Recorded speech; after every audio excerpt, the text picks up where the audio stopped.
सुबह की पहली किरण हवेली के आंगन में पड़ती है, लेकिन माहौल में अजीब सी बेचैनी है। काव्या पूजा की थाली लेकर तुलसी के पास दीप जला रही थी। उसके चेहरे पर रात भर रोने की थकान साफ झलक रही थी। सुमित्रा देवी गुस्से भरी निगाहों से उसे देखती है। बहुत हो गया नाटक। जब घर के मान सम्मान पर ही आँच आने लगे तो औरत को अपने कदम रोक लेने चाहिए। माँ जी, मैं कुछ गलत नहीं कर रही, मुझे तो बस पापा का कर्ज चुकाना है।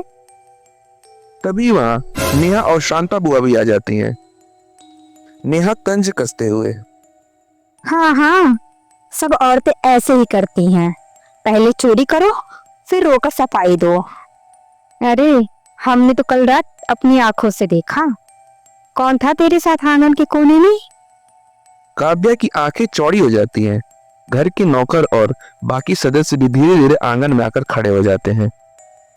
सुमित्रा देवी सबके सामने खड़े होकर बोलती है, काव्या, ये घर है, कोई सराय नहीं कि रात को अजनबियों से मिलने जाओ। वो अजनबी नहीं था माँ जी, वो मेरा दोस्त विक्रम था। ये सुनते ही माहौल में सन्नाटा छा जाता है। नेहा बोलती है, अच्छा जी, तो विक्रम आपके दोस्त हैं तो रात को भी चोरी छिपके मिलने आते रहेंगे। भाई, अब तो साफ हो गया। इसे घर में रखने का मतलब है हमारी इज्जत को दांव पे लगाना। काव्या की आंखों में आंसू भर आते हैं। वो सबके सामने हाथ जोड़कर खड़ी हो जाती है। नहीं माँ जी, विक्रम बस मेरी मदद कर रहा है। विक्रम से मेरी दोस्ती के अलावा और कोई रिश्ता नहीं है। कुछ देर बाद विक्रम हवेली में आता है। उसके चेहरे पर गुस्सा और दर्द दोनों है। विक्रम तेज आवाज में, ये आप लोग क्या कर रहे हैं? काव्या को बदनाम करना बंद कीजिए। सबकी नजरें उसकी तरफ घूमती हैं। हाँ, मैं काव्या से मिला था, लेकिन इसलिए कि उसके पिताजी का कर्ज मैंने ही लिया है अपने ऊपर। बैंक और कोर्ट का चक्कर वो अकेली नहीं झेल पाएगी, इसीलिए मैं उसकी मदद कर रहा हूँ। ये सुन सब हैरान हो जाते हैं। सुमित्रा देवी के गुस्से का अब ठिकाना नहीं रहता। अरे तू क्या करेगा इसकी मदद? तेरा रिश्ता ही क्या है इसके साथ? रिश्ता है माँ जी, वो पुराना है लेकिन सच्चा। तभी नेहा ताली बजाती है और व्यंग से कहती है, वाह, अब तो सब राज खुल ही गए। मतलब ये रिश्ता पहले से था, तभी तो इतनी हमदर्दी दिखा रहे हो। अब तो इस घर की लाज बचाने का एक ही रास्ता है, काव्या को यहाँ से निकाल देना चाहिए। इतना सुन काव्या फूट फूट कर रोने लगती है। सुमित्रा देवी सबके बीच खड़ी होती है। उसका चेहरा गुस्से और तिरस्कार से लाल है। काव्या, आज तक मैंने तुझे बहुत सहन किया तेरे पापा की इज्जत के नाम पर, लेकिन अब नहीं। अब ये घर तेरा नहीं है। आज से तू इस हवेली की दहलीज पार नहीं करेगी। माँ जी, मुझे मत निकालिए, मेरे पास और कोई जगह नहीं है। काव्या सुमित्रा देवी के पैर पकड़ लेती है, लेकिन सुमित्रा देवी अपने पैर पीछे खींच लेती है। ये रोना धोना बंद कर और निकल जा मेरे घर से। काव्या आंसू से लथपथ कमरे की ओर भागती है। सामान बांटते हुए उसकी आंखों में बचपन की सारी यादें घूम जाती हैं।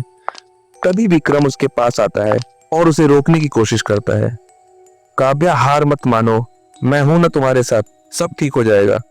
तभी काव्या विक्रम को रोकते हुए कहती है, नहीं विक्रम, अब तो मुझे अकेले ये रास्ता तय करना होगा।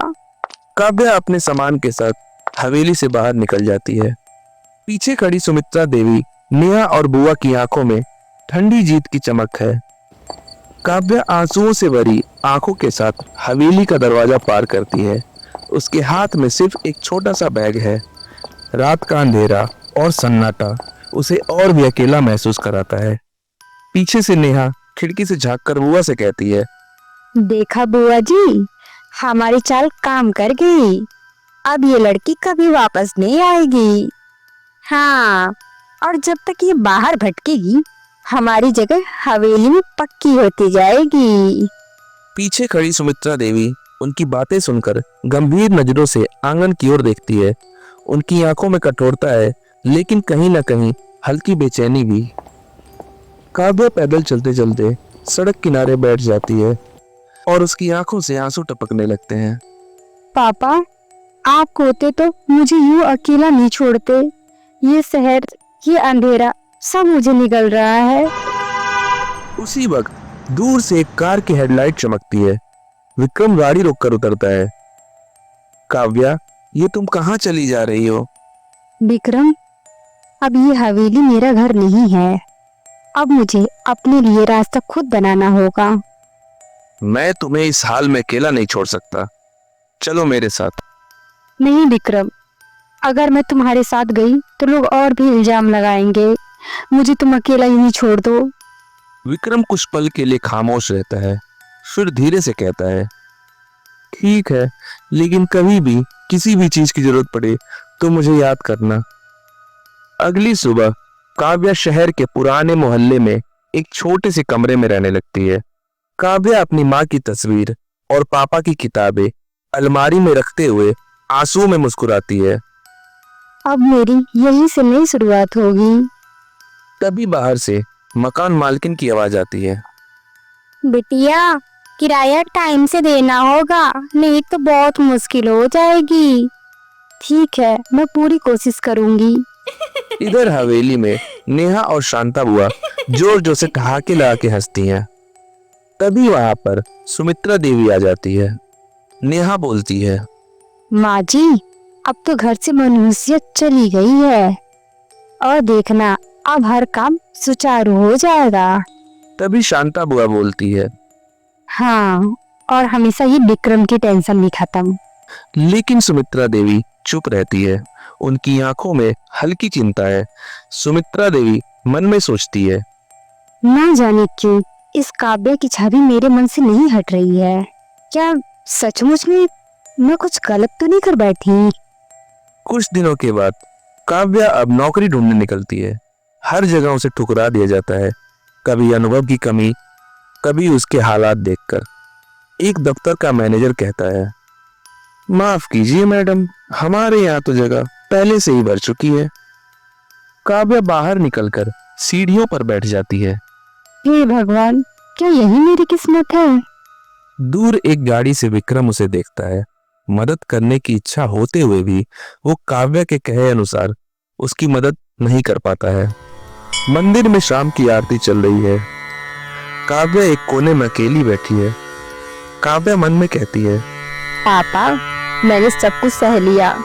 हवेली से बेइज्जती, लोगों की बातें, अकेलापन, लेकिन अब हिम्मत टूट रही है। बस आपसे यही दुआ है, मुझे ताकत देना। उसकी आंखों से आंसू गिरते हैं। तभी पीछे से एक आवाज सुनाई देती है, दीदी। काव्या धीरे से पीछे मुड़ती है और हैरान रह जाती है। सामने उसका भाई दीपक खड़ा है, दुबला पतला लेकिन नजरें तेज। काव्या दौड़कर दीपक को गले लगा लेती है। दीपक, तू आ गया मेरा भाई? हाँ, तू इतनी बड़ी लड़ाई अकेले लड़ रही थी और मैं कहीं छुप कर अपने जख्मों में डूबा जा रहा। अब और नहीं, अब हम दोनों साथ लड़ेंगे। इधर हवेली में नेहा और शांता बुआ गहनों और पैसों की गिनती करती हैं। नेहा मुस्कुराकर कहती है, देखा बुआ जी, कैसे धीरे धीरे सब कुछ हमारा हो रहा है। सासू माँ को हमने इतना काबू में कर लिया है कि उन्हें काव्य का नाम सुनते ही गुस्सा आ जाता है। हाँ नेहा, लेकिन संभल कर। खबर है कि काव्य के पास अब उसका भाई भी आ गया है। चाहे भाई आए या दोस्त, हवेली की चाबी तो हमारे पास ही रहेगी। जब तक माँ जी हमारे साथ है, काव्य अंदर क्या बाहर भी चैन से नहीं रह सकती। एक दिन काव्या और दीपक एक ढाबे पर बैठे रहते हैं। तभी दीपक कहता है, दीदी, हवेली से बाहर निकालकर उन्होंने तेरा सब कुछ छीन लिया, अब क्या करेगी तू? पीछे से विक्रम आता है, हाथ में फाइल लिए हुए। विक्रम मुस्कुराकर, अब ये सवाल तुझे नहीं हमें करना चाहिए दीपक। काव्या आश्चर्य से विक्रम की ओर देखती है। विक्रम, तुम यहाँ? हाँ, मैं कब से पुराने अकाउंट्स, पेपर्स और कर्ज की फाइलें खोज रहा था। इसमें सबूत छुपे हैं। तुम्हारे पापा के नाम पर जो कर्ज था, उसकी असली सच्चाई सामने आनी चाहिए। दीदी, यही मौका है। हमें अपनी सच्चाई सबके सामने लानी चाहिए। इधर सुमित्रा देवी की बेचैनी दिन पे दिन बढ़ती जा रही थी। काव्या, तू क्यों बार बार मेरी यादों में आती है? क्या तू निर्दोष है? तभी नेहा अंदर आती है, बनावटी चिंता दिखाते हुए। माँ जी, खबर है कि काव्या और उसका भाई आपके खिलाफ ही सबूत ढूंढ रहे हैं। आप सावधान रहिए। अगर उस लड़की ने मेरे खिलाफ कोई भी उल्टा सीधा सबूत ढूंढा तो मुझसे बुरा कोई नहीं होगा। काव्या और दीपक ढाबे से लौट रहे थे। रास्ता सुनसान था, चारों तरफ अंधेरा। अचानक एक आदमी छाया में खड़ा नजर आता है। उसका चेहरा छुपा हुआ है। आदमी गहरी आवाज में, काव्या, सच्चाई की राह आसान नहीं होती, लेकिन याद रखना, तू अकेली नहीं है। काव्या और दीपक हक्का बक्का रह जाते हैं। आदमी धीरे धीरे पीछे हटता है और अंधेरे में गायब हो जाता है। दीपक घबराकर, दीदी, ये कौन था? शायद हमारी कहानी का नया मोड़। आखिर कौन है ये आदमी? कहीं ये नेहा का पति तो नहीं?